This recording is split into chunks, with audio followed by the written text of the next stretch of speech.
Dari penjelasan Ibu tentang apa itu bunyi, maka jelas sumber bunyi adalah setiap bunyi yang kamu dengar dan dihasilkan dari benda yang bergetar. Benda tersebut disebut juga sumber bunyi, ya. Jadi semua yang bergetar bisa menghasilkan bunyi, ya. Dari keterangan yang tadi Ibu sebutkan, contoh sumber bunyi antara lain senar gitar. Apabila dipetik, dia akan menghasilkan bunyi. Kemudian gamelan yang dipukul, ya, dia akan menghasilkan bunyi. Begitu juga seruling yang ditiup. Dan contoh seperti Ibu yang sedang berbicara. Sampai di sini paham ya?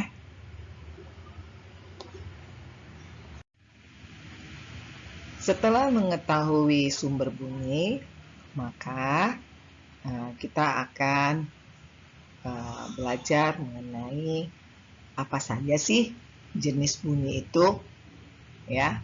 Tadi telah dijelaskan bahwa setiap getaran memiliki frekuensi tertentu, ya. Frekuensi ini adalah banyaknya getaran dalam 1 detik, ya. Jadi suara yang Ibu keluarkan ini ada frekuensinya. Kemudian kamu berbisik juga ada frekuensinya, yaitu lebih rendah, ya. Kemudian jika kamu berteriak keras, maka frekuensinya pasti lebih tinggi, ya. Jadi setiap benda yang bergetar memiliki frekuensi tertentu, ya. Dan saya ulang lagi, frekuensi adalah banyaknya getaran yang dihasilkan dari sumber bunyi dalam satuan detik, ya. Satuan frekuensi sendiri kita sebut hertz atau disingkat dengan H sama Z, Hz, ya. Dan berdasarkan frekuensinya, bunyi ini dapat dibedakan menjadi 3, ya. Pertama, bunyi infrasonik. Kedua, bunyi audiosonik. Dan ketiga, bunyi ultrasonik, ya. Mungkin yang paling kalian akan gampang hafalkan adalah ultrasonik. Ingat saja, minuman susu ultra, ya. Semua yang namanya ultra itu pasti tinggi, ya. Oke, kita bahas, ya. Bunyi infrasonik yaitu bunyi yang memiliki frekuensi kurang dari 20 Hz, ya. Bunyi tersebut hanya dapat didengar oleh hewan seperti jangkrik, anjing, dan gajah, ya. Bunyinya lebih pelan gitu atau kecil gitu, ya. Kemudian bunyi audiosonik, ya. Audiosonik ini adalah bunyi yang memiliki frekuensi antara 20 sampai 20.000 Hz, ya. Bunyi ini dapat didengar oleh manusia, ya. Jadi kalau kita nggak bisa mendengar suara semut berbicara dengan semut, tetapi kita bisa mendengar pembicaraan antar teman-teman kita, ya, atau kamu dengan teman-teman kalian, ya. Kita hanya bisa mendengar suara jangkrik yang berbunyi krik krik krik krik apabila jangkrik mengeluarkan suara untuk katanya memanggil hujan, ya. Gitu. Nah, sedangkan bunyi ultrasonik yaitu bunyi yang memiliki frekuensi lebih dari 20.000 Hz, ya. Dan bunyi itu hanya dapat didengar oleh kelelawar, paus, dan lumba-lumba. Kenapa begitu ya, Bu? Nanti kita cari tahu, ya. Semoga keterangan Ibu tentang 3 jenis ini bisa kamu ketahui dengan baik ya. Oke, kita ulang dulu sebelum kita masuk ke slide berikutnya. Kita ulang dulu. 3 jenis bunyi itu adalah 1 apa? Betul. 2 apa? Ya. 3 apa? Ya, pintar. Nah, anak-anak, Ibu akan menjelaskan beberapa sifat bunyi ya. Nah, salah satunya adalah sifat bunyi itu adalah merambat, dapat merambat. Kalian tentunya sudah membaca kenapa bunyi itu bisa merambat ya dari penjelasan di buku tematik kalian halaman 74 ya. Nah, tapi sebelum kita mengetahui kenapa bunyi itu merambat, maka ada baiknya kalian bisa melihat 3 gambar yang Ibu berikan. Gambar pertama ini adalah aktivitas anak di mana mereka ingin mengetahui lewat percobaan bahwa bunyi dapat merambat melalui zat cair ya dengan media corong sini ya. Kemudian gambar yang kedua adalah bermain alat komunikasi sederhana yang dibuat dari kaleng bekas dengan dibolongi dan dibuat tali sebagai media perantara sehingga dapat terdengar dari jarak jauh ya suara anak-anak ini ya, dan ini membuktikan bahwa bunyi itu bisa merambat lurus gitu ya. Kemudian di bawah ini adalah benda-benda yang dapat dikatakan sebagai sumber bunyi ya, benda-benda padat tentunya ya. Mereka atau benda-benda ini bisa menghasilkan bunyi dengan perantara tali ataupun tools ya yang ditekan sehingga menimbulkan getaran ya. Sampai di sini paham ya anak-anak ya.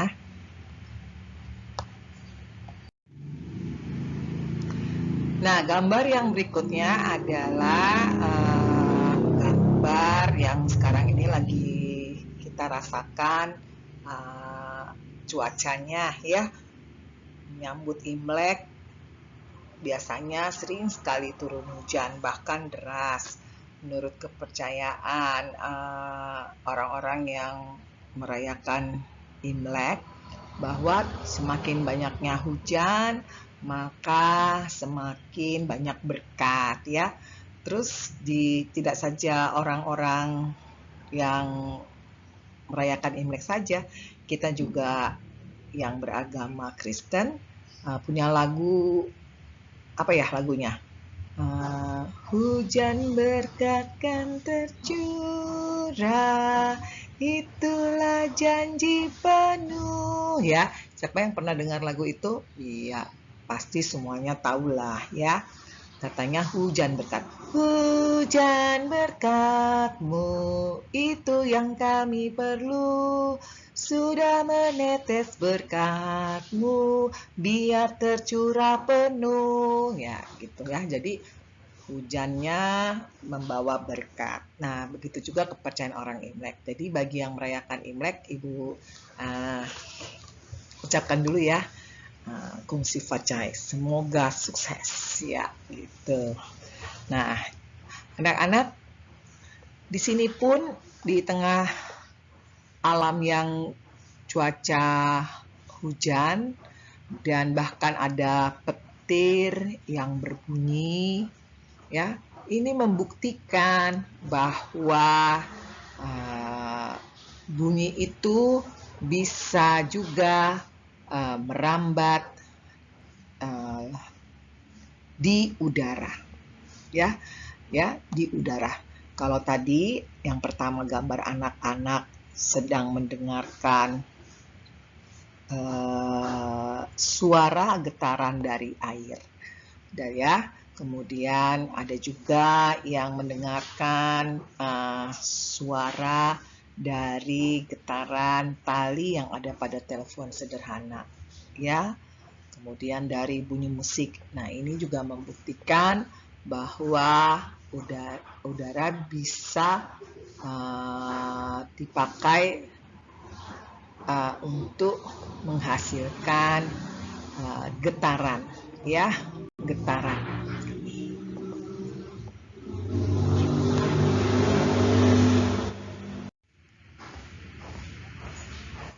Sifat bunyi yang kedua itu adalah bunyi dapat dipantulkan. Ya, apabila bunyi mengenai suatu permukaan benda padat yang keras, ya, misalnya ibu melempar bola ke dinding, ya, maka bunyi dapat dipantulkan kembali. Bunyinya apa? Misalnya bola ditendang, duk, itu ya. Nah, kemudian akibat pemantulan bunyi itu, maka dapat menyebabkan bunyi gaung, ya. Apa sih Bu gaung itu? Gaung itu seperti suara yang ada di gedung-gedung pertunjukan besar. Jadi gaung itu kayak mantul gitu ya suaranya ya. Jadi aku misalnya berdiri di ruangan besar yang kosong, terus kemudian ibu bilang halo gitu ya, terus udah gitu lebih kesannya seperti pakai mikrofon, padahal tidak pakai mikrofon gitu. Suaranya besar gitu, terdengar lebih besar dari suara aslinya gitu. Kemudian bunyi juga bisa menyebabkan, bunyi pantul itu juga bisa menyebabkan gema, seperti suara yang seolah-olah berulang atau bersautan ketika melakukan, contohnya ketika melakukan teriakan di lereng pegunungan. Nggak usah di lereng pegunungan, misalnya di tempat yang kosong, terus kemudian ada seperti tembok tinggi atau bagaimana gitu ya. Gitu kan ya, halo, lo. Nah, begitu ya, pasti kalian pernah praktekkan lah itu ya. Nah, sifat bunyi yang dapat dipantulkan ini banyak sekali kegunaannya, ya. Salah satunya adalah dapat mengukur kedalaman laut, ya, dengan menggunakan alat yang namanya sonar, gitu.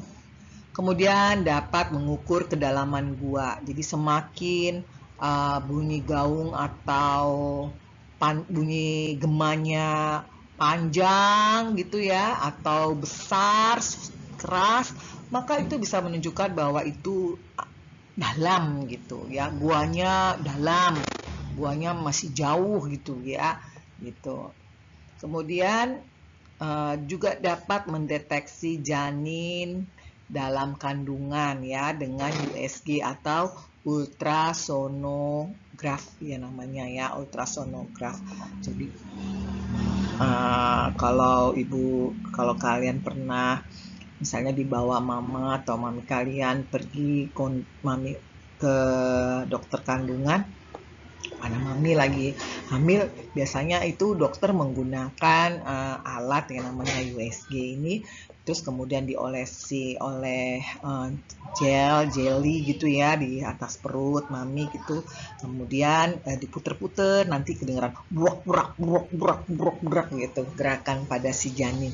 Kalau gerakannya cepat berarti ada lagi masalah di dalam perut sang ibu ya. Atau juga mengukur kecepatan bunyi.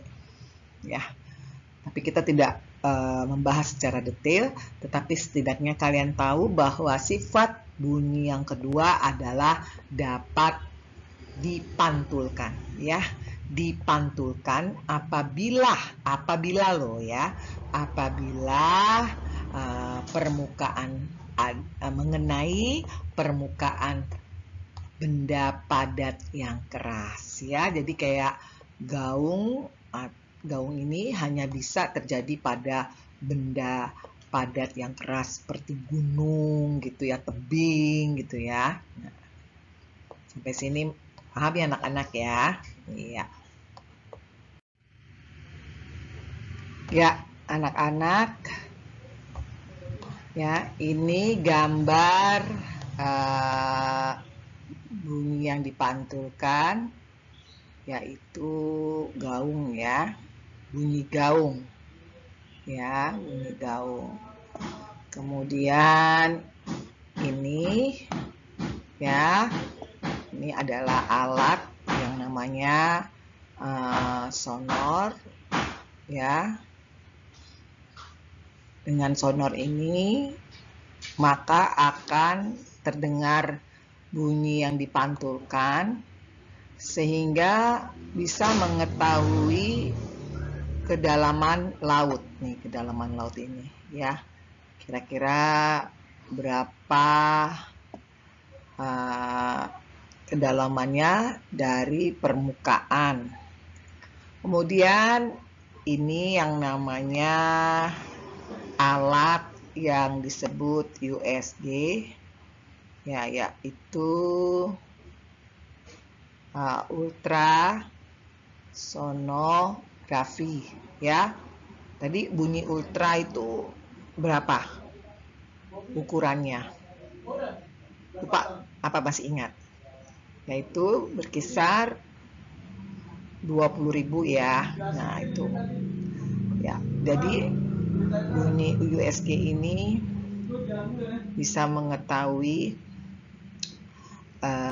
aktivitas yang terjadi pada janin. Ya anak-anak, untuk menutup pembelajaran IPA kita hari ini tentang sifat-sifat bunyi, maka Ibu bisa simpulkan bahwa sifat-sifat bunyi itu ada 2. Salah satunya adalah bunyi dapat merambat ya. Bunyi dapat merambat. Nah, perambatan bunyi ini dapat terjadi apabila melalui zat perantara ya, zat perantara atau media yang tadi kita sudah lihat contoh-contohnya seperti benda padat ya, alat-alat musik ya, terus benda cair tadi suara air ya yang dilakukan dalam percobaan anak-anak tadi, kemudian gas yaitu suara guntur atau petir atau halilintar ya. Nah, perambatan bunyi yang perlu kalian tahu, perambatan bunyi yang paling cepat itu melalui media benda padat ya, lewat getaran tali, lewat getaran tuts dan sebagainya, senar dan sebagainya ya. Kemudian benda cair dan yang paling lambat adalah melalui gas ya atau udara. Nah, bunyi itu juga dapat dipantulkan. Sifat kedua adalah bunyi dapat dipantulkan. Nah, bunyi dapat dipantulkan ini jika mengenai suatu benda dan dia berbalik. Jadi ya, antara lain bunyi yang dihasilkan dari pantulan tersebut adalah bunyi pantul yang memperkuat bunyi aslinya. Jadi seperti bunyi yang lebih keras dengan menggunakan mikrofon gitu, padahal tidak ya. Ketika kamu menyanyi di kamar mandi dengan di ruang biasa, suaranya terlihat sangat beda. Kemudian bunyi gema ya, di mana bunyi gema itu biasanya setelah selesai dari bunyi aslinya ya. Jadi kalau kamu berteriak halo, halo, lo, lo, lo, lo, lo, lo, nah itu namanya gema. Kemudian bunyi gaung adalah bunyi yang terdengar menjadi tidak jelas gitu ya, bunyinya kayak agak ada sedikit trouble. Nah, untuk untuk mencegah bunyi gaung ini, maka biasanya ruangan tersebut dapat dilapisi dengan bahan-bahan yang dapat meredam bunyi gaung tersebut ya, seperti kapas, busa, dan gabus ya. Atau studio rekaman itu supaya tidak muncul suara dari luar, maka dilapisi tembok-temboknya. Ini bunyinya keras ya ini ya. Nah, seharusnya ibu rekaman di dalam studio, yang dimana studio tersebut dilapisi oleh kapas atau busa yang anti bunyi gaung ya. Tadi kan kedengeran tuh ya bunyi-bunyinya ya. Ataupun kalian mungkin lebih enaknya misalnya melakukan perekaman suara tanpa menggunakan speaker, tetapi menggunakan earphone gitu. Jadi suaranya lebih jelas masuknya ya. Begitu. Nah, demikian anak-anak yang perlu kalian ketahui dari sifat-sifat bunyi ya. Oke, sebelum selesai menutup pelajaran kita hari ini, ada pertanyaan dari Ibu. Coba sebutkan 3 jenis bunyi yang kamu ketahui dari pelajaran tadi. Apa saja? Oke, 1. Mari sama-sama kita jawab. 1, bunyi infrasonik. Kedua, bunyi audiosonik. Ketiga, ultrasonik ya. Nah, demikianlah anak-anak pembelajaran kita hari ini. Semoga cepat tangkap, tidak cepat ingat, dan tidak lupa ya. Oke, terima kasih. Tuhan Yesus memberkati. Salam.